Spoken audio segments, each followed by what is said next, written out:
So today we're going to be talking about lifelong learning, and lifelong learning is an area that actually, I feel like the term lifelong learning means a lot of different things, and so we're going to talk a little bit about how the problem statement isn't super well defined in some ways. We'll also talk about some basic approaches to lifelong learning, whether we can do better than those basic approaches, and revisit the problem statement from the perspective of meta-learning and how we might leverage some ideas from meta-learning in the context of lifelong learning. Cool. So in the course, we've talked about a number of different problem statements, but two that I'll focus on here is multitask learning and meta-learning, where in multitask learning, our goal is to solve a set of tasks, and the trained tasks and the test set tasks are the same set of tasks, ultimately. Whereas in meta-learning, our goal is to quickly learn a new task after having experience on a set of training tasks. And one thing that is maybe, I think that we've seen like lots of examples in multitask learning and meta-learning where lots of scenarios in the real world that are defined by these problem statements. But there's also a number of scenarios in the real world where the tasks aren't given in a batch, and instead we see the tasks one by one.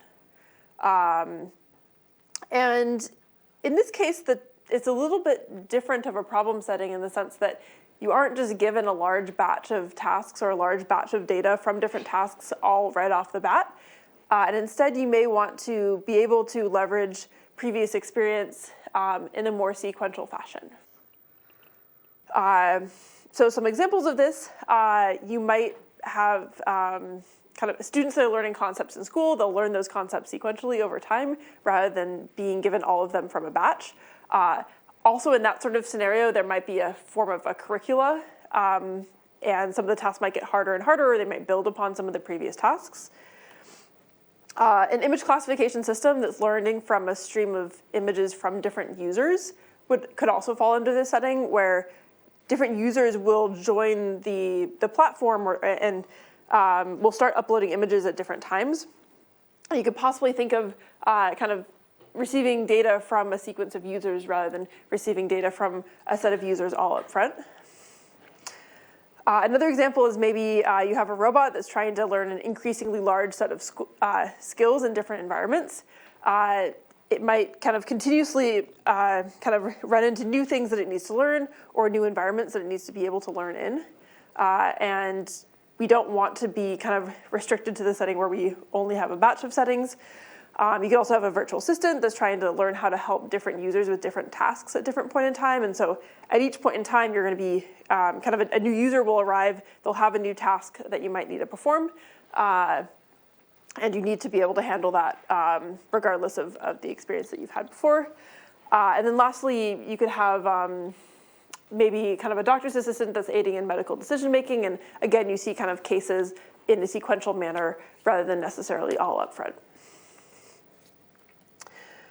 Now, to talk a little bit about some terminology, I'll refer to what we just discussed as a form of sequential learning. And there's really a lot of terms in the literature to describe different forms of this kind of problem, including online learning, lifelong learning, continual learning, incremental learning, and this sort of streaming data setting. And unfortunately, there isn't really kind of crisp definitions for each one of these, and oftentimes many of these terms are used somewhat interchangeably as well. And so it means that basically the waters are a little bit murky, I think, in terms of there isn't really like a lot of consensus behind what necessarily each of these terms mean. The other thing that I'll mention is that this sort of setting is distinct from having sequential data or sequential decision making. In particular, sequential learning means that we're going to be kind of learning as the data comes in. The data will come in sequence, and we'll be learning from that data in sequence, whereas sequential data is scenarios where your data points has a sequential structure rather than it's coming in over time. And sequential decision making means that your system is making decisions kind of multiple decisions in sequence, whereas sequential learning, again, is one where you're learning as data comes in over time. Cool. So because the problem statement of lifelong learning and like the definition of lifelong learning is somewhat isn't somewhat agreed upon, I'd actually like to do something a little bit different in this lecture and give you a little bit of an exercise. And in particular, I want you to pick an example setting. It could be a setting that you came up with, or it could be one of the examples that we saw on the previous slide, and discuss kind of the problem statement in a small group for that example setting. And in particular, there's 3 things that I'd like you to discuss. The first is, how would you set up an experiment to develop and test an algorithm for that setting? The second is, what are the desired or required properties of an algorithm for that particular problem? And the third is, how would you actually go about evaluating such a system? So if it's helpful, I'll give you the example settings for reference here. And then I'd encourage you to split up into small groups, maybe small groups of no more than 5 people. And then I'll give you maybe about 5 minutes to discuss this in a group. And then afterwards, we will have one person from each group kind of describe what they came up with in terms of A, B, and C, and the problem setting that they were discussing. And yeah, we'll start to kind of discuss the problem statement. Does that sound good? Any questions? Cool. I can also help you split up into groups if that's helpful. Cool, okay, go ahead. And it could be one problem setting per group.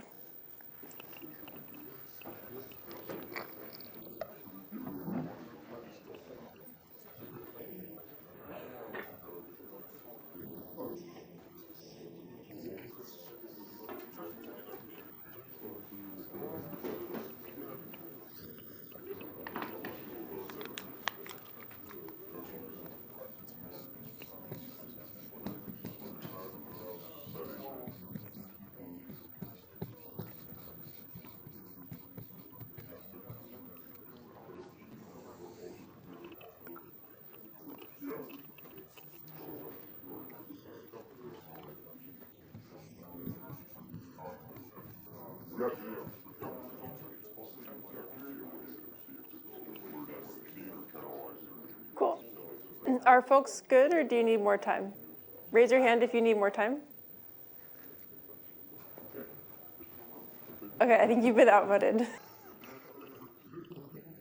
Cool, okay, let's come back. And we, yeah, for each group, I think we had about 7 different groups.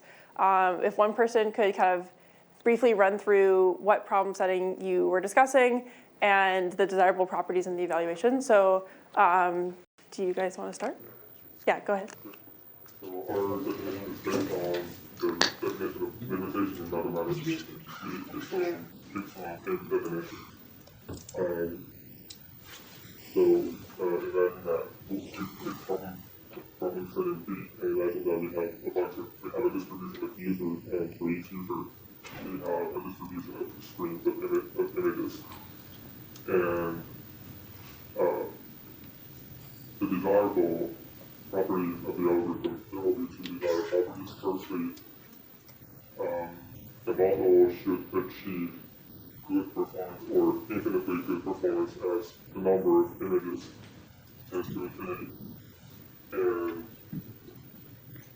secondly, the loss of the model should be, on average, approximately monotonically decreasing as you put in more images to the model. And to evaluate such a system, we just... Sorry, to clarify, so you're saying good performance as the number of images grows. Is this the number of, as the number of users grows, or as the number of images grows? For each user, as the number of images grows. Images for that user grows. Got it. And then what was the second thing? You said the loss. The second thing is, on average, because we're taking an expectation over different users, on average, the loss should be approximately monotonically decreasing as you increase the number of images. Okay. Is that also per as you see more and more users, or? Okay. So is that very similar to good performance? I guess if loss is low, then doesn't that mean you have good performance, or? First one is actually like the performance can be infinitely good as you increase the number of images to infinity. I see. Okay. So you want to be kind of monotonically increasing and then asymptote to be kind of perfect. Got it. Cool. And then evaluation? And to evaluate such system, you assume that we can do this, you calculate the expectations. You calculate on expectation how many images will it take for performance to get a specific threshold that is. So this is kind of like basically kind of like learning efficiency. Basically, like how many images do you need for a user in order to get good accuracy for that user? In order to get a specific performance, and the lower the and the higher the performance. Cool. Maybe we can move on to the next group. Just go ahead. Yeah, go ahead. Okay. So we were doing E, the doctor's assistant, aiding in medical decision making. Do we go through all of them? How like A, B, and C? You can do only B and C, or if you want to kind of briefly mention A, you could do that. Okay, briefly mention A. We would just ask we would have patient tasks come in, like various patient tasks, like recording breath or how fast you're breathing, heart rate. And then that would be the experiment. As more patients come in, we would have more tasks to evaluate them on. The desirable required properties, we would be improving the, I would say similar to the first one, improving the performance as the number of unique tasks grows and the number of examples for each task also increases. So that would be, desirable, probably required property of the algorithm. As for evaluating the system, we would evaluate it, we would have the same, recurring, like a test set that we use at multiple time points. At each time point, the system will have encountered more examples from more patients it has seen. And then hopefully the performance on those tasks it's seen before, and, new tasks increase because that test set will have both examples it hasn't seen and tasks it has seen. Cool. And so then I guess one thing that's a little bit different here from the other evaluations, you also want to be able to do well on past tasks as well. Yeah, we want to see if it's does well on new examples of past tasks. So, Cool. Anything else? No. Okay. Next group. Okay, so we chose the example setting C, the robot in different environments. So one of the things we talked about was actually the problem of forgetting stuff. So if you constantly transfer the robot into new environments and learn new tasks, you could actually forget what it's learned in the past. So that's one of the very desirable and required properties we talked about. And also we talked a bit about if there's some kind of expressiveness in the model that might limit what it can learn, the overall number of tasks in general. So if it learns more and more tasks, it could kind of get worse in the performance for a single task over time, even if it doesn't forget. So that's for B, and for C, we would kind of keep a database of the tasks we had in the past, and basically see the more tasks we learned that we haven't forgotten any old stuff that we learned. Yeah. Cool. So yeah, this is pretty well covered. The back left group.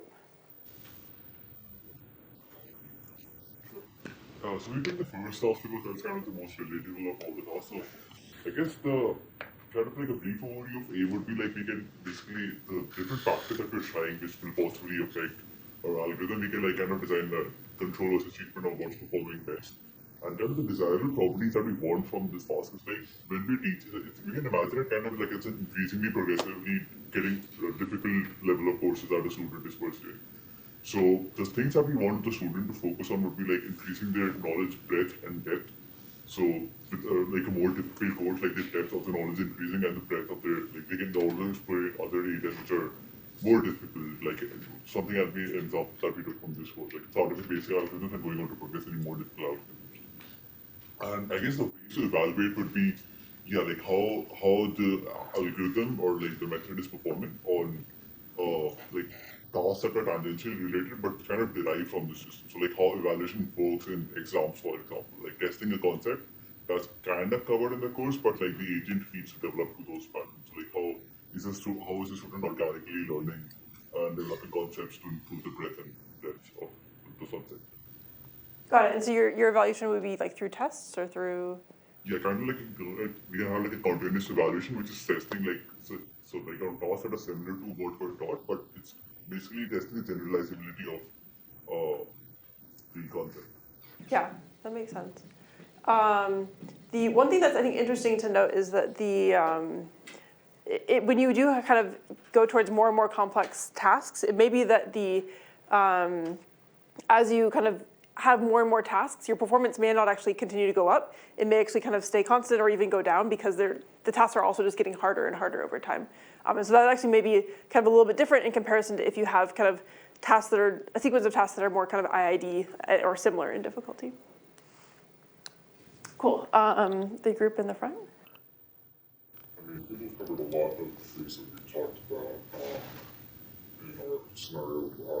Desirable properties included good performance over time, always like not forgetting, not making, and not remaking similar mistakes. And capacity, our evaluation, I think we have something slightly different. What we were comparing evaluation in terms of the time state. So, is it better than it was? Well, the delta in performance. So is it getting, do you care more about the kind of, is it getting better versus just the absolute performance? Cool, okay. The group there?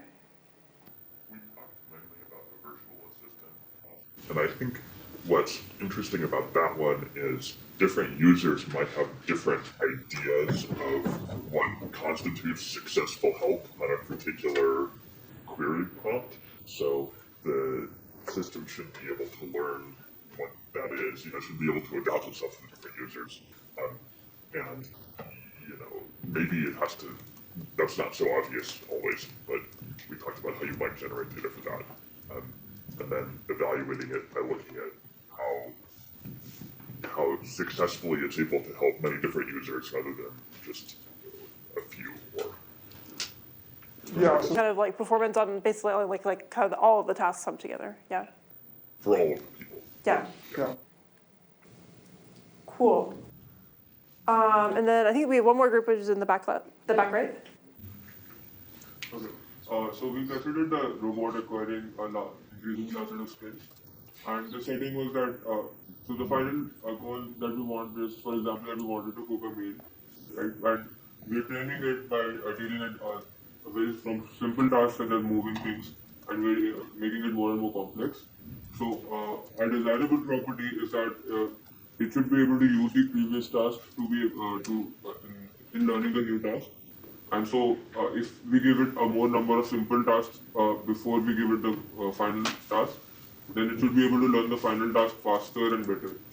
So our evaluation strategy was that we will compare against just giving one simple task or giving k different simple tasks, and how well it is able to learn with those k tasks, how well it is able to learn the final task with an increasing number of simpler tasks. And yeah, and the other thing was the same, that we would have covered that it should not forget the past things. Cool, that makes sense. So that was actually a little bit different than the other ones in that you maybe only care about the performance on the last task. Perhaps the curriculum is only kind of a means to an end. It's not you don't care about the performance on the intermediate tasks itself. And I think the thing that is not mentioned over there that we thought of was like how fast does the agent, like as soon as he saw a lot of tasks before that, he can learn a new task faster. So like, the rate of learning a new task. Yeah. So ability to learn a new task quickly. Interesting. Cool. So in general, actually, there's more consensus, I think, across the different examples that I've seen in the past. Generally, like looking for good performance on kind of past tasks and new tasks. Although in some cases we didn't really care about the performance on past tasks, we only cared about the performance on future tasks and later tasks. In some cases, you might be learning a single model that can kind of do everything, whereas in other cases you might care more about adaptability. And for example, different people, the virtual assistant example came up where maybe different people do have different objectives. Someone wants a virtual assistant that has a certain, is very efficient, whereas someone else cares a lot more about being very thorough, for example. And so adaptability might actually be pretty different than if you were to just try to learn a single model that can do all of the tasks that it receives in sequence. There's a couple of other things that I thought of that I think actually can also sometimes vary between problem statements. I guess one thing that we did see a little bit is the tasks might be IID versus something that's kind of predictable over time versus a curriculum of tasks. You could also, we didn't see this in any of the examples, but you could also have an adversarial sequence of tasks where if, for example, you're trying to detect spam over time, spammers may try to create things that will get through the filter that you're trying to create.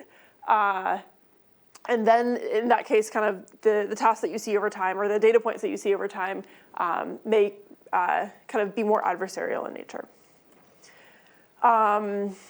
Another variation that can come up is having discrete task boundaries where you like clearly have a new user versus more continuous shifts over time. I guess I don't think we really saw too many examples of continuous shifts over time, but there's lots of examples in practice where, for example, people's sentiment on certain topics might change over time, or the seasons might change over time, and so forth. There also may be scenarios where there are very clear delineations between tasks and shifts versus not knowing exactly what those delineations are, and that can affect different algorithms. And then there's also some different considerations. So everyone talked about model performance. We may also care a lot about data efficiency, about the ability to learn tasks more efficiently over time. Another thing that actually didn't come up at all is computational resources. You might want to be able to learn a task with fewer computational resources than before. It may also be that as you kind of see data over time, at some point you may not be able to store all of the data that you've seen over the course of your lifetime, and you need to think about the resources that you have in terms of memory as well. And in those instances, you don't want to necessarily have algorithms that will require memory that is linear in the number of tasks that you've seen over time, because that will grow unbounded. And so sometimes, oftentimes another evaluation metric might be the number of computational resources that it's using or the amount of memory that it's using as well. I guess another point about memory as well is in the patient example, which I think someone did, you may also not be allowed to store data over the course. Like user data can be sensitive, and for ethical reasons or legal reasons, you may not be able to store data for like more than some period of time, and that can also affect these algorithms pretty dramatically as well. And this relates to like trying not to be able to forget past tasks or past users. And so that relates to privacy. There may also be other metrics that you care about in terms of interpretability, fairness, and test time computation, and so forth.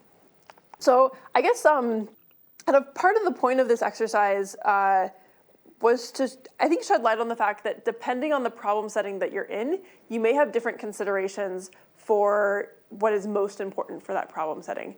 In some cases, you might care a lot about the performance of certain performance metrics much more than others. And you may also have different constraints or different resources in terms of these algorithms. And as a result, because there is so much variation in the different problems people might care about, it means that some algorithms may be much better suited for some problem settings than others. Yeah. Cool. Any questions up until this point? Yeah. Theoretically, you can always retrieve the user data if your model is not too big. So You erase the original data, you can still, just like an equation, you just solve the equation, and you get the user data. So the question is, theoretically, can't you just kind of retrieve the user data even if you didn't store it on disk? Is that what you're asking? So this relates to, this depends on the model that you're using. You may have a machine learning model that does have some sort of explicit memory mechanism that is kind of storing information, or you have a model that has a lot of capacity and it's possible to back out the data from that model. And then there's other scenarios where you might train a model and it's actually not possible to back out the data from the model itself. In general, if privacy is a concern, then you want to use a method in which you can't back out the data from the model. And so there's a lot of literature in what's called differential privacy that gets into how to train models such that you can't back out the data from the model. And there's also a lot of work that has shown that if you train a model on a sequence of data, it will actually, especially if that sequence of data is kind of changing over time, it will forget and start to do poorly on data from the past. Does that answer your question? Cool. Any other questions? Cool. Great. So there's a lot of variety in kind of this lifelong learning problem statement. Now I'd like to talk a little bit about algorithms for solving it. I guess maybe to get a little bit more into the problem statement, there is a fairly simple way to formalize the kind of general online or lifelong learning problem. And it's pretty simple. First, you have kind of time, and you're progressing through time. And at each point in time, you observe an input. This could be an image. It could be it could be like a patient record. And your goal is to predict the label at that given point in time. And then after you predict the label, you get to observe the true label. And this process repeats. This is a fairly typical kind of formalization of the problem. This doesn't cover all possible formulations. For example, in some problem statements, you may not be able to observe the label right away. There might be some sort of time delay, like maybe it takes, I don't know, a year to label your data, or maybe a month or an hour. And so you may have some delay between when you make a prediction for a data point and when you observe the label. It may also be that you don't label all of your data. And so in that case, you may not be able to observe the labels for all of them. But this is kind of a fairly general statement that's also pretty simple, and it makes it such that you can kind of tractably, you can think about this in theory, and there's been a lot of kind of theoretical work that's looking at this problem statement. Yeah? With this approach, wouldn't it take you a long time to build up a large enough data set to get good accuracy? Like, let's say, in the intermediate stuff, you only have a few examples that you've seen until that 2 days. Yeah, so the question is, wouldn't it take a long time to accumulate a data set that has enough data points, especially in like deep learning regimes where we want like millions of data points?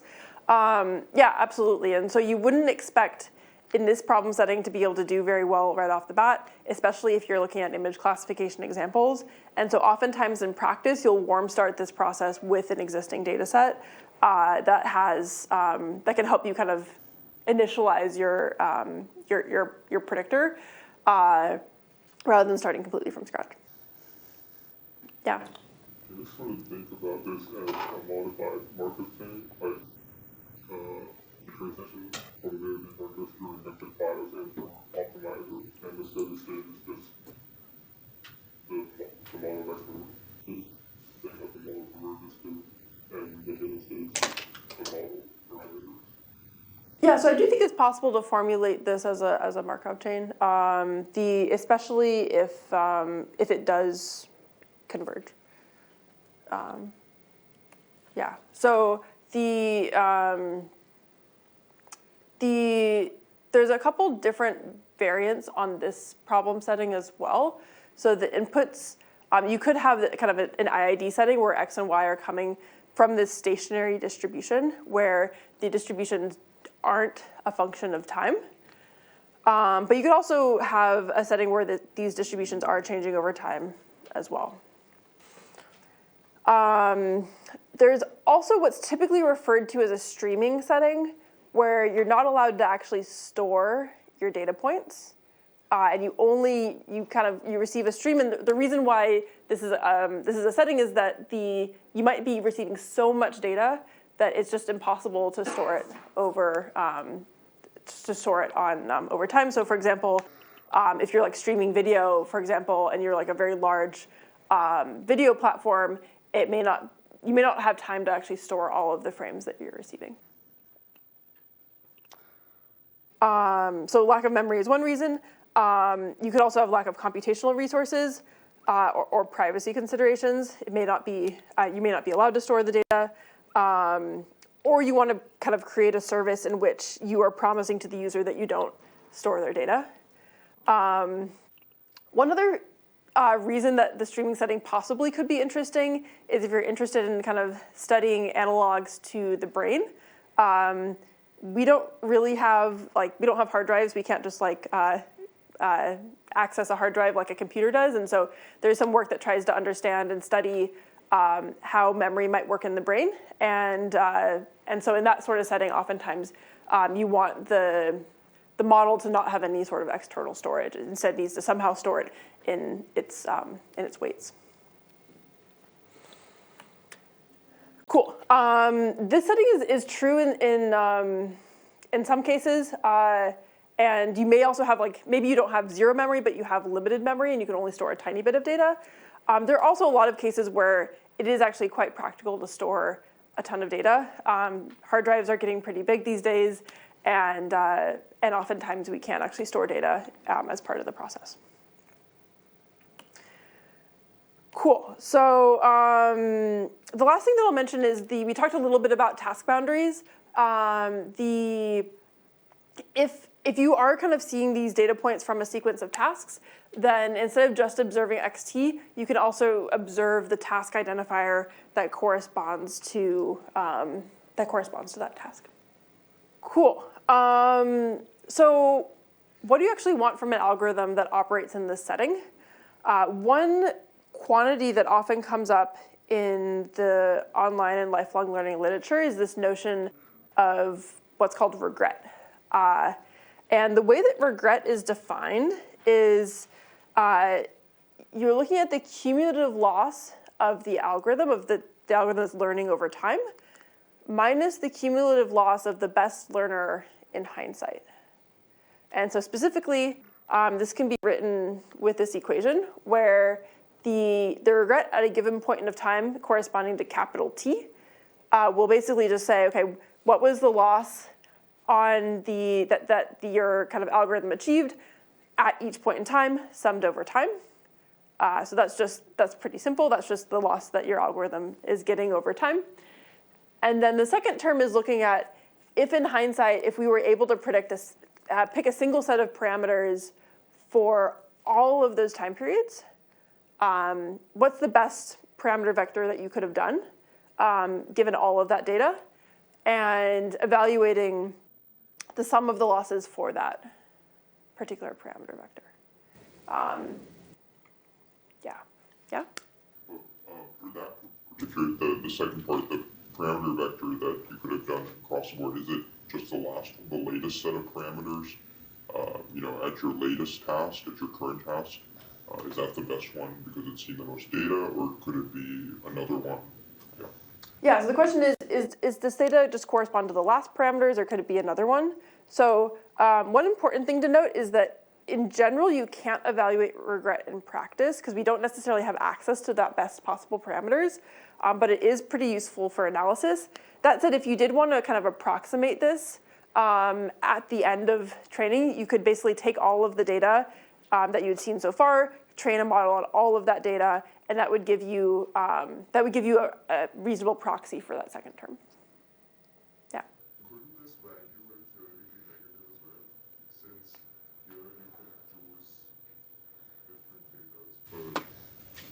Right. So typically this value is looked at in the IID setting, but in the where basically there exists a single model that can do well on all of the data.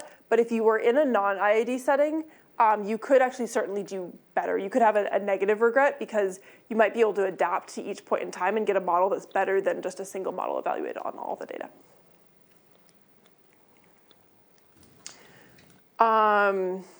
Cool. Now, one thing that's worth also mentioning about this is that this is a quantity that is a function of capital T. And so oftentimes we think about how is the regret growing over time.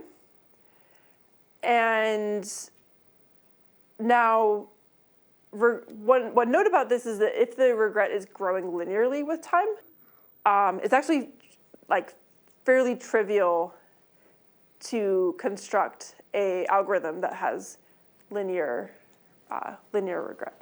Does anyone have any idea for why that's the case? Yeah. If you just have zeros, and then like the minimum of the second term will just increase by like the same amount every time step. Is that what?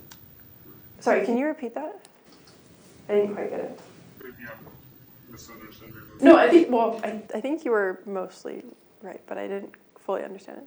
Like if you just have like the parameter at each time step to be just zero, and then because the second term of this is just increasing, like you add one of the same copy every time step, and then if you assume the test like over time to be similar in terms of the mass magnitude, you will just have like something that goes.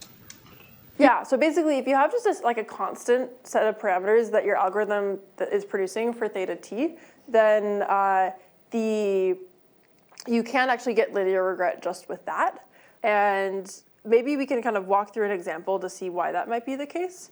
So we can look at a very simple example, which is maybe you're really into basketball and you're interested in being able to predict the number of points that a player will score over time.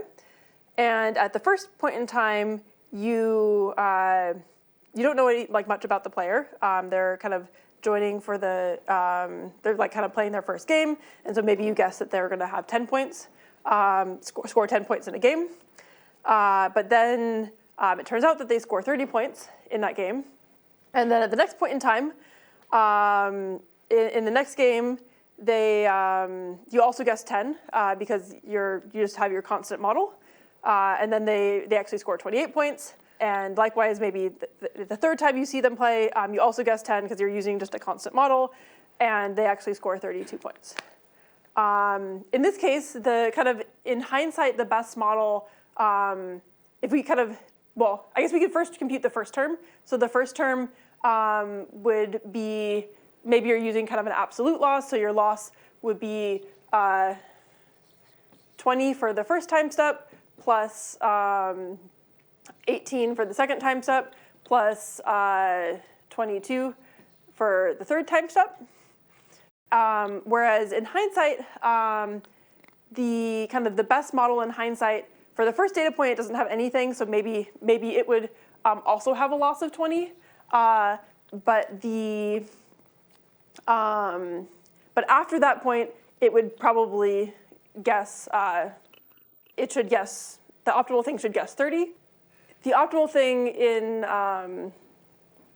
in hindsight, so this is something where the regret is growing by basically kind of an average of 20 at each time step.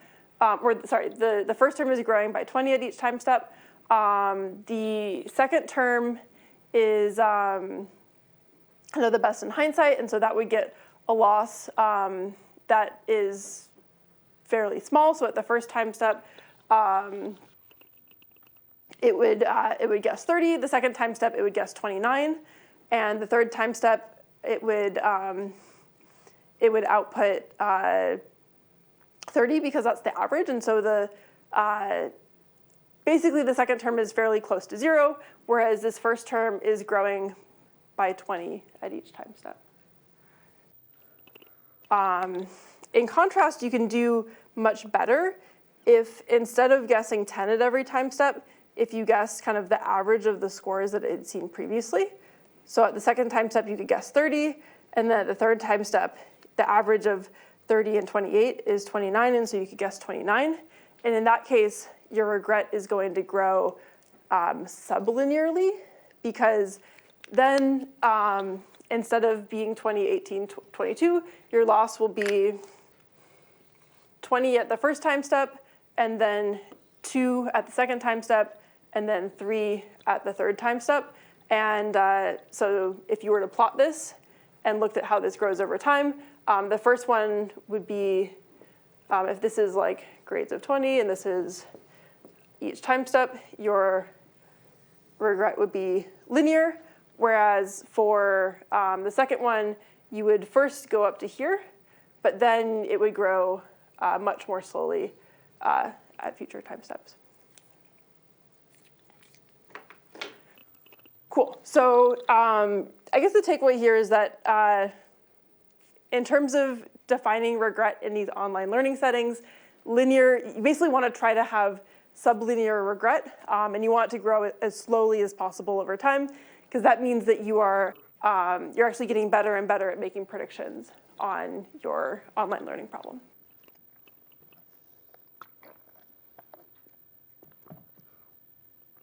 Cool. One of the really important concepts in lifelong learning is this notion of positive and negative transfer, and also kind of forward transfer and backward transfer. So we talked a lot about trying to be able to do better on future tasks and also better on past tasks. And so positive forward transfer is this notion of being able to do better on future tasks as a result of seeing the previous tasks. And this can be measured in comparison to learning the future tasks from scratch. Positive backward transfer is basically the ability to do well on past tasks. And so if you have a positive backward transfer, that means that the current tasks are actually causing you to do better on the previous tasks than if you had only seen the previous tasks learned from scratch. Yeah? Is that an example of where this happens? Where positive backward transfer happens? Yeah, so one example is maybe for each task you don't have that much data. Maybe you only have, 100 data points per task.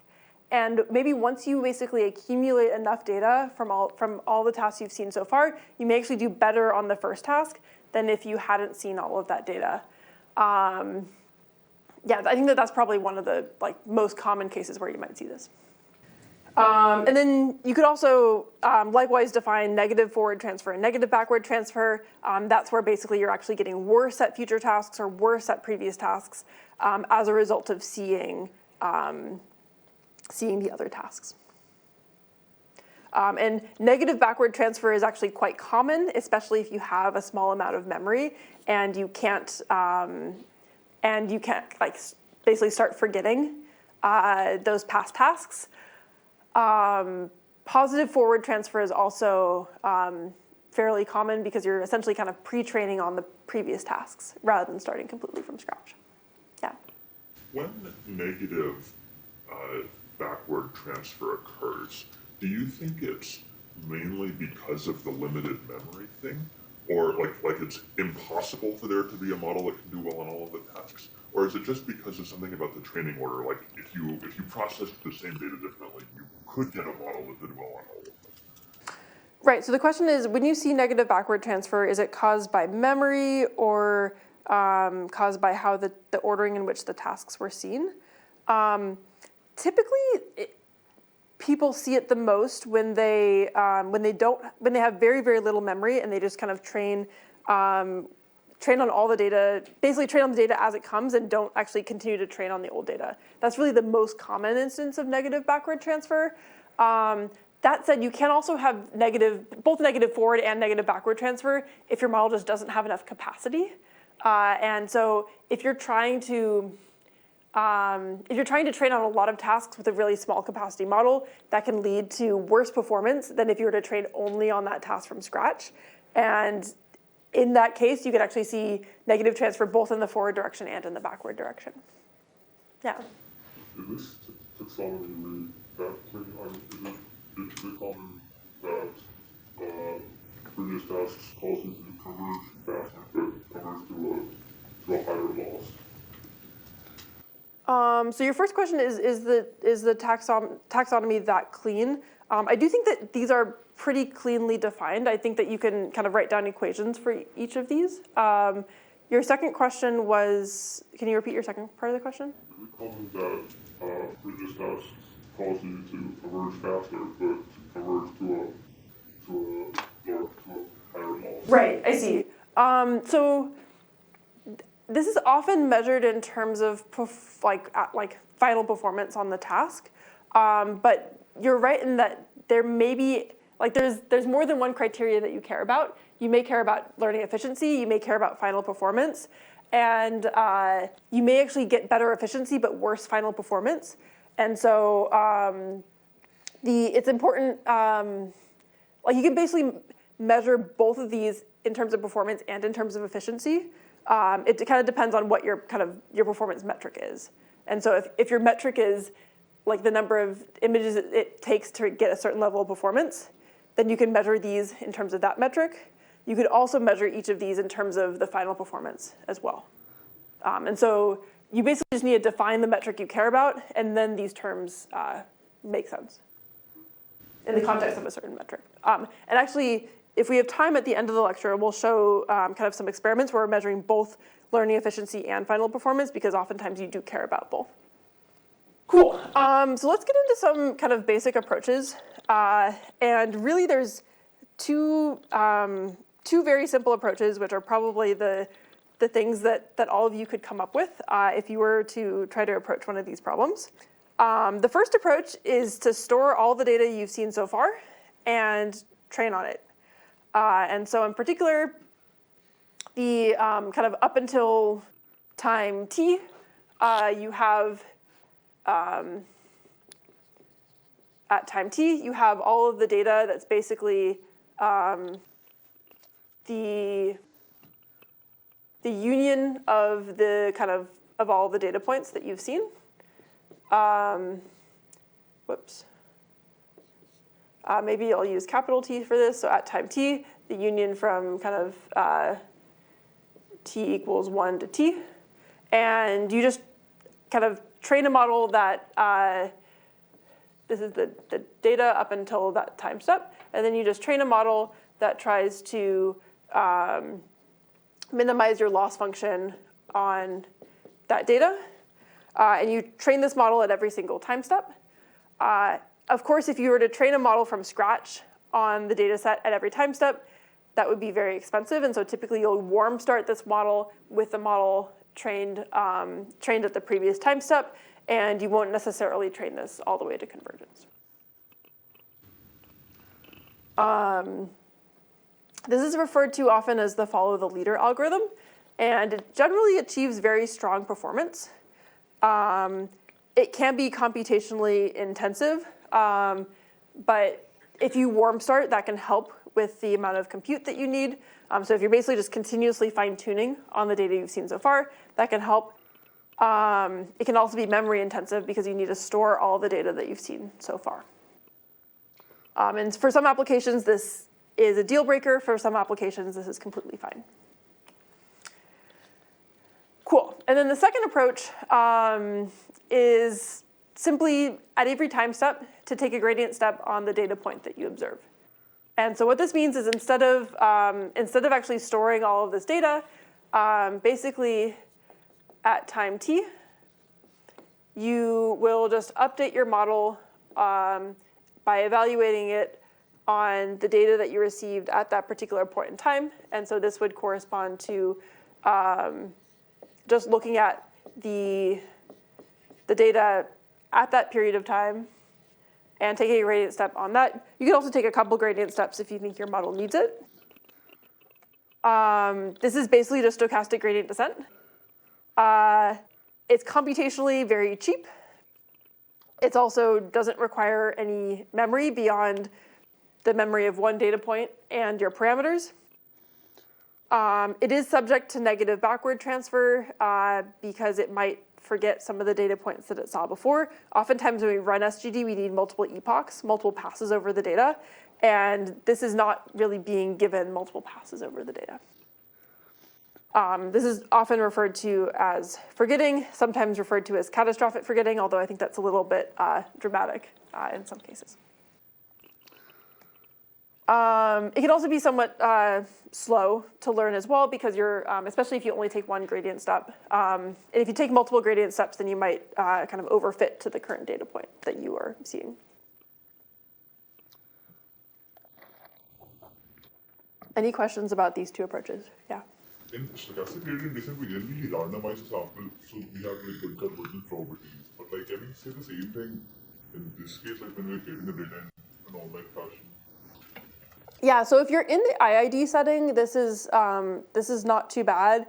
If you're in the setting where you're not getting data points in an IID setting, then this can be more challenging, because you'll have kind of correlations between neighboring data points, and that can cause things like forgetting, where it'll just kind of memorize the kind of correlations that it's seeing right now. For example, if you pass in like data that has correlated labels, it might just kind of memorize that label and kind of like not even consider outputting labels that it saw in the past. Cool. So these are the really simple things. They're actually not that terrible for things, and that's why like things like SGD are very common. There's also a question of whether we can do better.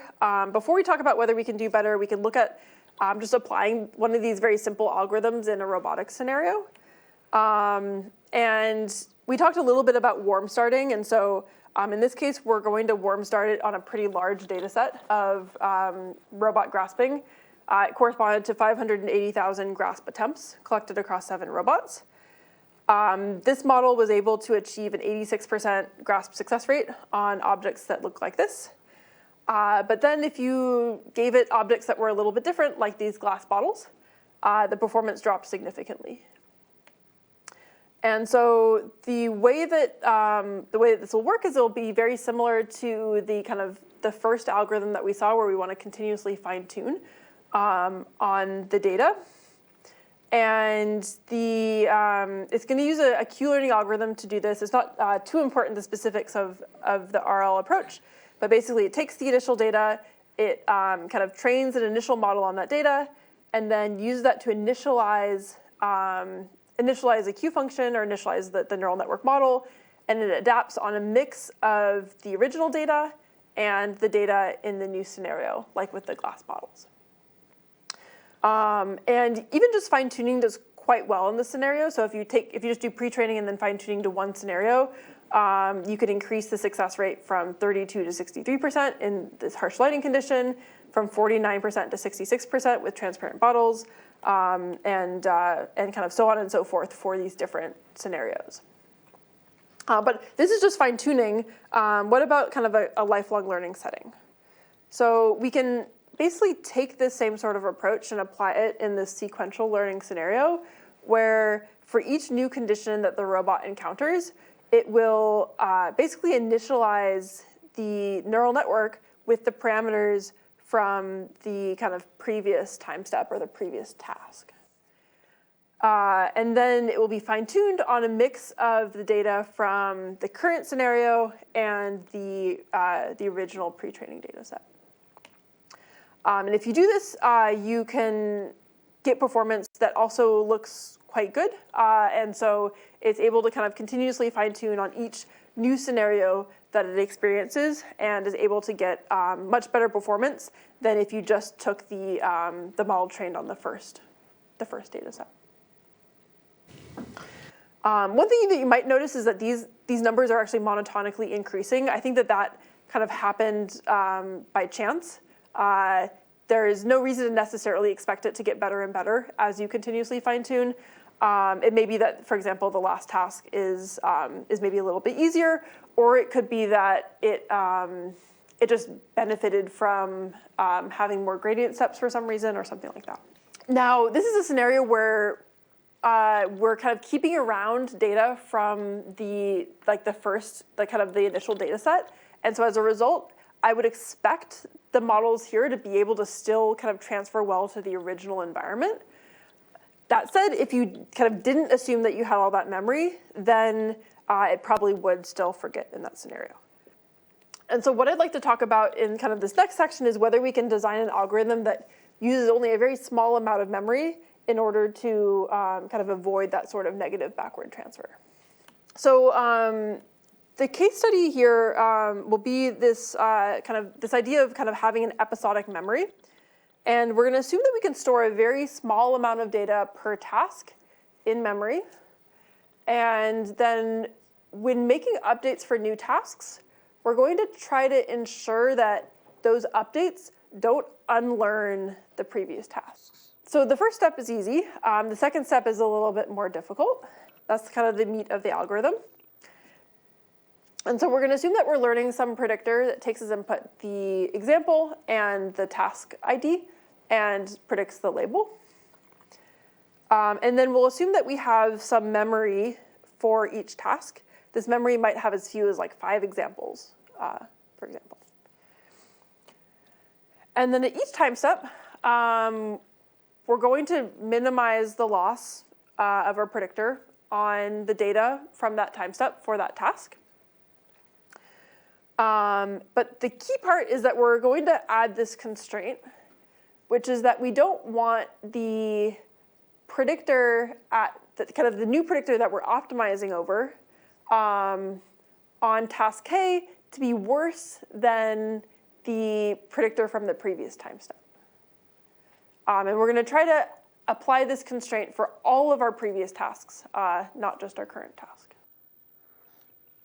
And so kind of the idea here is that we want to kind of minimize or find a new predictor that does well on the new task or the new data point, such that the loss on the previous tasks doesn't get worse. And this constraint will use the memory that we had stored for the previous tasks. And so this isn't necessarily, this is going to make the assumption that that memory is at least somewhat representative. And we could imagine possibly overfitting to that memory and kind of just memorizing those functions. Although in practice, they kind of, if you're making a small update to the model, you would expect that if it doesn't make if it doesn't make the predictions on some of the data points worse, it probably shouldn't also make other things a lot worse as well. Now, there's a question of how do we actually implement this constraint in practice. And what we're going to do is we don't want to make these worse, and so we can add this kind of local linearity assumption, and basically instead of placing a constraint on the loss function, we can place a constraint on the gradients. And so what this looks like is we'll basically try to make it such that we ensure that the gradient of the function, basically the gradient that we're trying to apply to our predictor has kind of points in the same direction or is orthogonal to the gradient for the previous task. And if their gradients are pointing in the same direction or orthogonal, then assuming kind of at least somewhat local, assuming local linearity, that means that the loss function for the previous task won't decrease.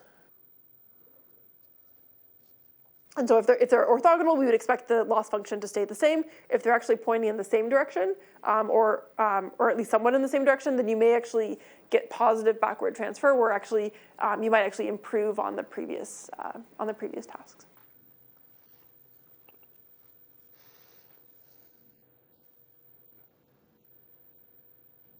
Cool. So we're basically going to try to kind of improve on the current time steps while also ensuring that the gradients are kind of pointing in the same direction as the gradients for the previous tasks. It's worth noting that it's possible that this constraint leads to an infeasible constraint optimization. Because if you have if your gradients for your current task and your previous task are pointing in opposite direction, it may be that it's not possible to improve on the current task while also going in the same direction as all these other past tasks. And this may become increasingly infeasible as you increase the number of past tasks, because you need that's going to basically increase the number of constraints on your optimization. Yeah. Is it true that if the number of your data points is more than the number of parameters in your model, it will eventually become confusable? At least some people find it. If the number of data points is greater than the number of parameters in your model, would it become infeasible? It really depends on what the data points are, certainly.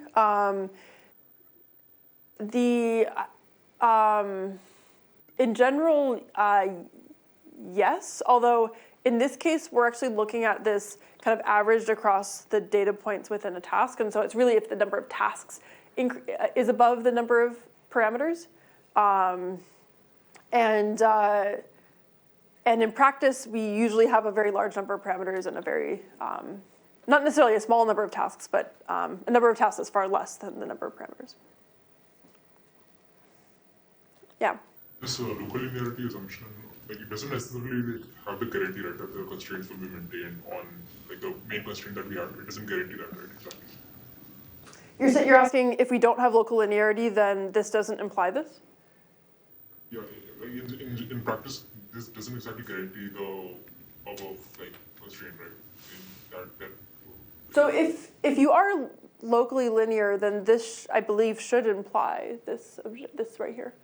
Basically, the linearity is important because basically if your gradient points in a certain direction, you want to ensure that what's a good example of this? Say your loss function looks like this, which is like pretty heavily nonlinear, then if your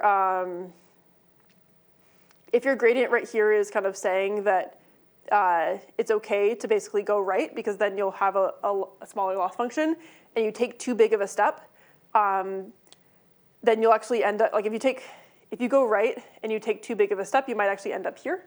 And so that's a problem, but if it is actually locally linear, and so your step size is smaller than that, then that means that you will actually ensure that it goes down, or at least that it stays the same if the equality holds for the inequality.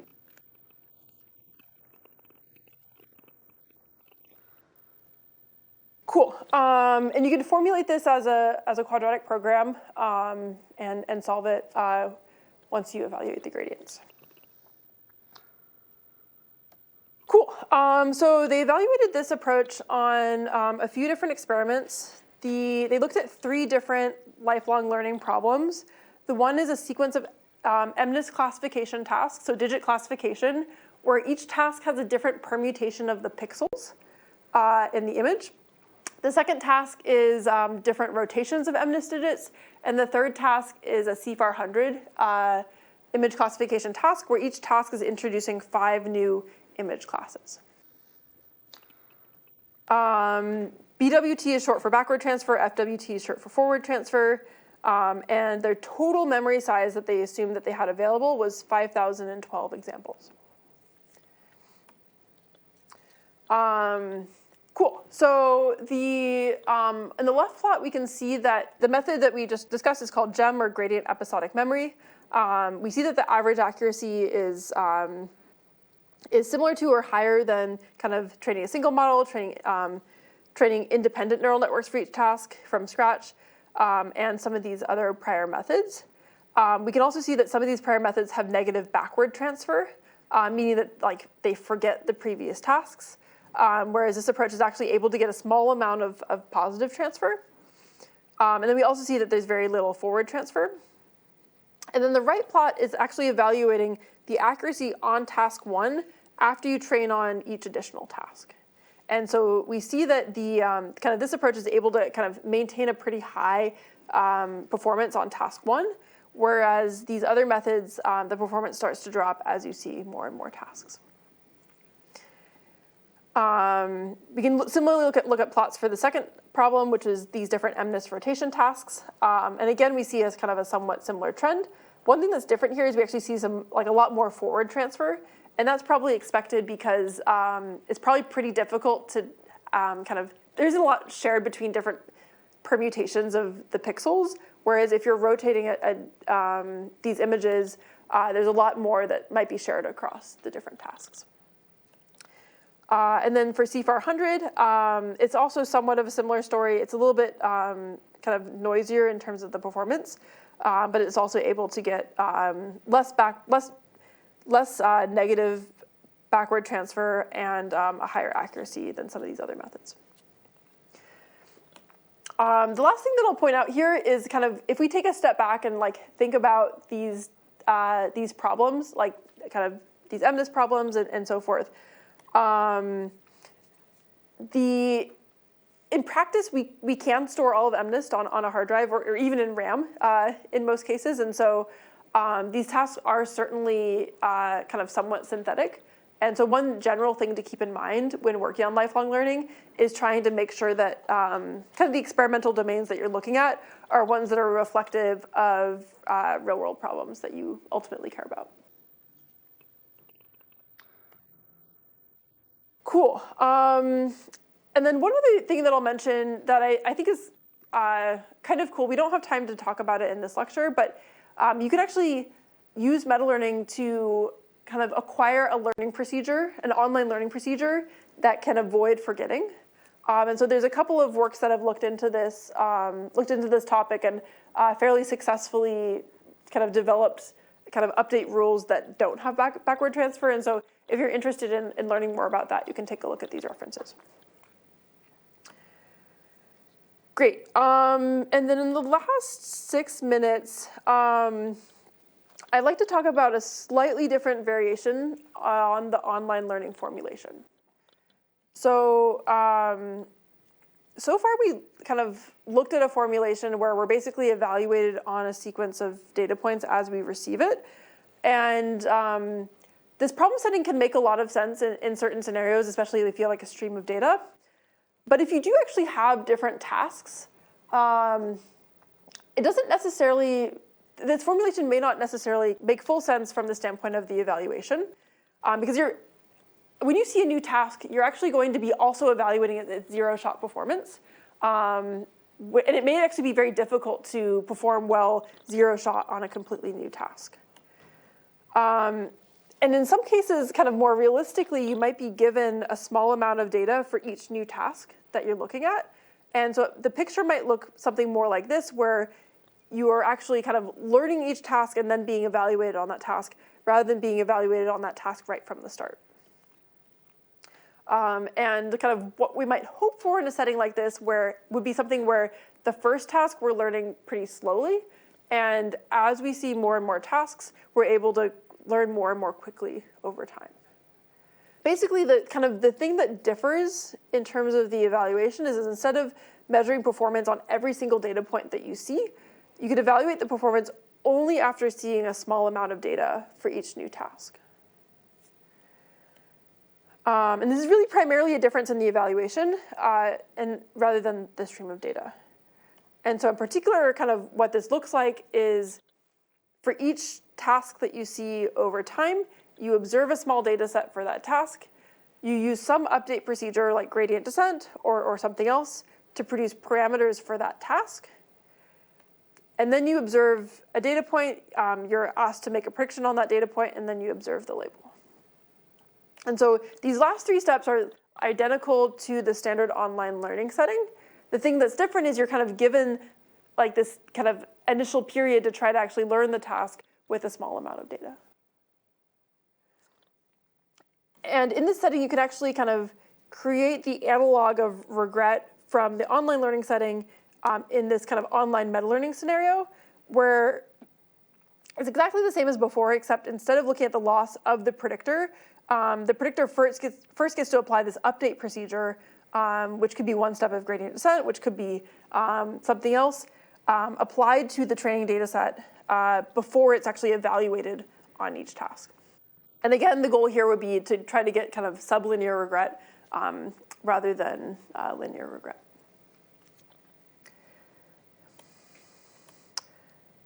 Cool. And you can think of this as kind of the loss of the best update rule in course minus the loss of the best kind of update rule in hindsight.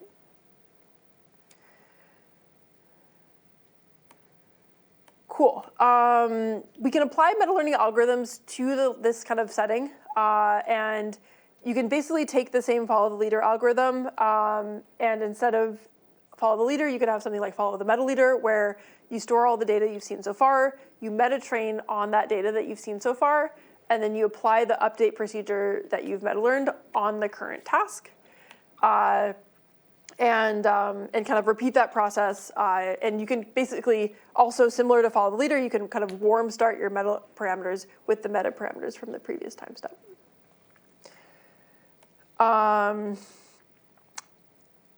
If the tasks you're seeing in sequence are non-stationary, then it can be useful to use optimization-based meta learners for this, because you would still expect it to, the update procedure to do well on tasks that are possibly out of distribution.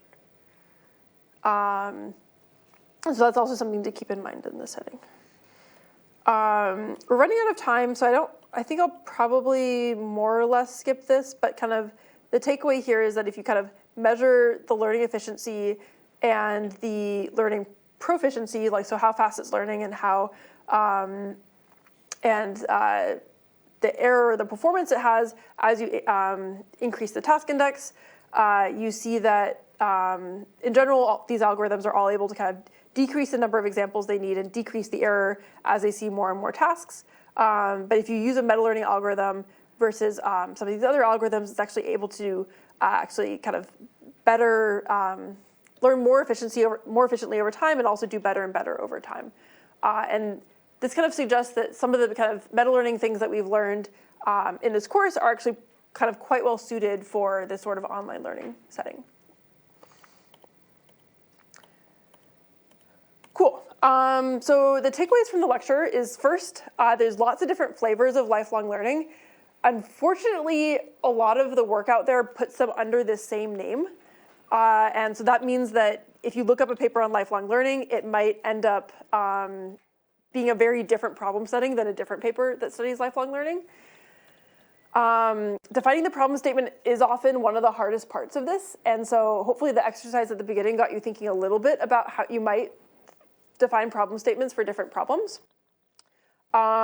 And lastly, you can sort of view meta-learning as one slice of the lifelong learning problem, where you have some previous experience, and your goal is to very quickly learn something new at the current time step. And it's also a pretty open area of research.